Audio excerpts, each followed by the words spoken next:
நம் அன்றாட வாழ்வை அலங்கரிக்கும் இட்லியின் வரலாறு நம்மில் எத்தனை பேருக்கு தெரியும்?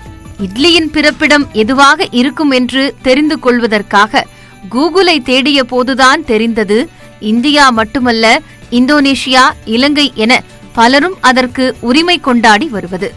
உளுந்து என்று சொன்னவுடன் உடனே அதன் தாயகம் தமிழ்நாடுதான், அதனால் இட்லியின் பிறப்பிடம் எங்கள் மாநிலம்தான் என சிலர் வேகமாக வரலாற்று புத்தகங்களை திருப்பலாம். அப்படி திருப்பப்படும் புத்தகங்களில் புறநானூற்று பாடலில் உளுந்து இடம்பெற்றுள்ளதாக சில வரலாற்று ஆசிரியர்களும் தமிழார்வலர்களும் கூறுகின்றனர்.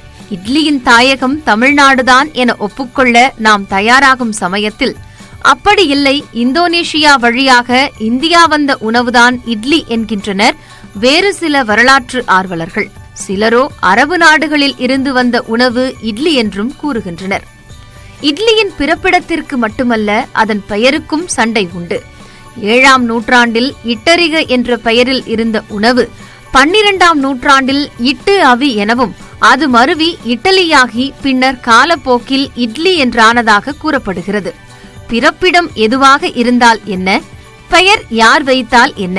இன்று தென்னிந்தியாவின் பாரம்பரிய உணவு எது என்று கேட்டால் டக்கென அனைவரும் கூறும் பதில் நிச்சயம் இட்லிதான்.